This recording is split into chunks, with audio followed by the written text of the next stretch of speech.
pre-production. Okay, the script is done. I've got the money. Always remember to get the money. Now it's time to assemble the team.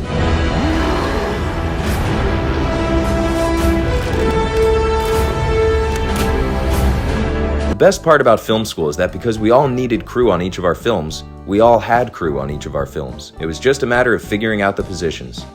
That's what she said. No, but seriously, come on, this is serious.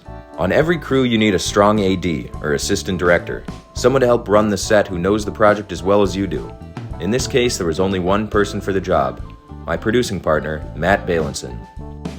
Matt was always more geared to producing, and I was always more geared to writing, but we both wanted to be directors, so we had a good eye to help on one another's projects.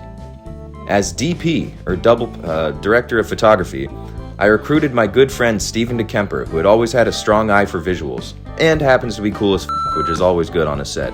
On sound, I put the legendary Tristan Simpson, the king of movie references. The first time I met Tristan, he was impressing a crowd at a party, naming the film that won the Oscar for any given year. But he's also one of the most responsible people I know, which made him perfect for the most important of tasks, sound. Cousin, business is booming.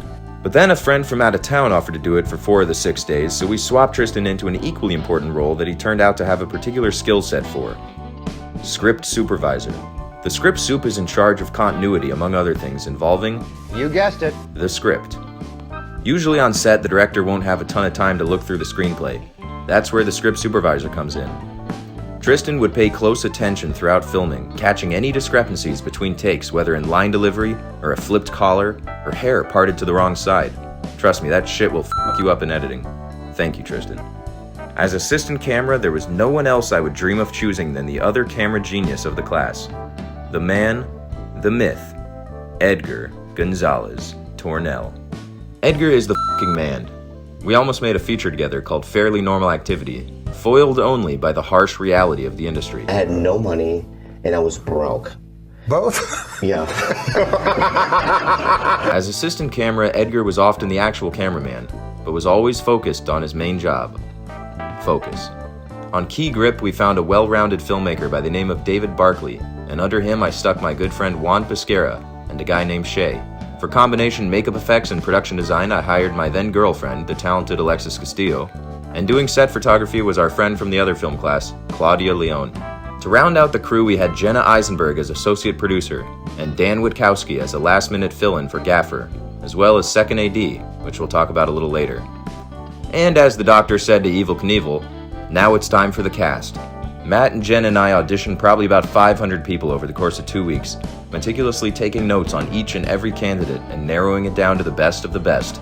It was a long and difficult process, but ultimately, we got what we came for, in Andrew Baxter as Barrett, John Woodard as Dr. Robert, Cole Griffin as Gil, Daniel Robertson as Rod, A.J. Hamilton as Mason, Samuel Culver as Rich, Thane Allison as John, Diane Hutton as Harmony, Zach Turnquist as Skeeter, Danielle Leahy as Crystal, Alec Barnes as Ringo, and Anthony Burns as Al. Now here's an inspirational story to all you actors out there. When I was casting the role of Barrett, I had a very specific image in mind, a skinny, long-haired Jim Morrison type. I was basically ignoring anyone with a buzz cut, and auditioned one long-haired freak after the next. There were a couple people who made some very interesting choices in the audition that I appreciate more now than I did at the time, but even more interesting was how the winner got the part. Andrew didn't have the look. He wasn't even in my top 100 list of people to bring in for the role. So you're telling me there's a chance? But before casting him aside, instead of in the movie, I noticed he'd sent an email to the production. It was paragraphs of gratitude for the opportunity, love and respect for Pink Floyd and Dark Side of the Moon, lists of his favorite bands from the era, an expression of his clear and total understanding of not only the character, but the story itself. So I said, "F*** it." I moved his picture into the yes column and called him in to witness the best audition we'd gotten out of the bunch. Now, just as a little sidebar here, I thought I'd give a quick rundown of our equipment package, if you know what I mean. We were shooting on a Red Epic camera with some basic lenses and an additional lens package rented from another filmmaker. 2 Kino light packages, a spotlight, scrims, gels of all colors, boomstick, lavaliers, some higher quality audio recorder I don't remember the name of, dolly tracks, a dolly, a small jib arm, Apple boxes, and a ton of C47s, aka clothespins. Now that we had the persons and the things, next we needed the places. That's right, you can't have a what without a where. This was the thing that had proved most treacherous in projects past: locations. What with high LA prices, including indie film studios that would charge more for a day than I'd allocated for a week, and costly permits necessary to legally film in the City of Angels, it was always a stressful endeavor. But this time, we had an idea called Airbnb. The idea was simple. Instead of looking for a psychiatrist's office in two different characters' homes, we'd find one house that could pass as all three. That way, no company moves, no time wasted. After many days and nights scouring the site for the most efficient option, we finally found a spot in La Cañada Flint Ridge. 4 bedrooms, 2 bathrooms, an office, a pool, nearly everything we needed, and we used every inch of it. That's what she said.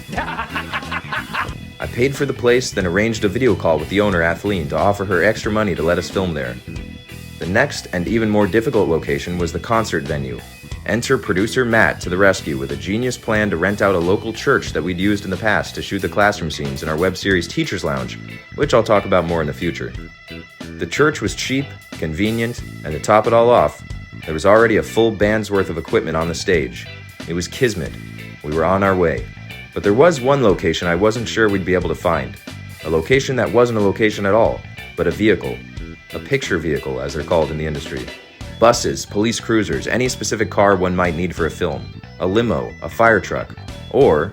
Can you put it in a bag? These pockets are really small. I have pants with bigger pockets, but I'm not sure where they are. We found an ice cream truck online that allowed us to rent them out for regular price, under the condition that we would be requiring no ice cream. And they came through. Only a few stories in specific stand out in my memory from this period of time. One was losing my gaffer 2 days before the project. I found him on Mandy, a film production site where he had agreed to come on for a few days for free. So I'm riding shotgun one day with Matt, going from Goodwill to Goodwill in search of props and wardrobe, when I get an email from the gaffer saying he got a paid gig and was going to have to bail on my project. I responded with mild frustration at the time, but soon after understood that he was doing what he had to do. It was just good business. The other pre-production memory is my crippling fear finally coming to a head. It was happening. The day was finally here. It was time to rent a U-Haul. Now, my fears of the U-Haul were not unfounded. There was a gentleman in my class who will remain nameless, who found himself transporting $100,000 of film equipment without insurance or the ability to avoid large, cumbersome objects. Nevertheless, I survived. And you will too. Alright gang, you've got your script, you got the money, and you've pre'd the production. Now the time has come to do the thing that all of this was always about. It's time to get on set.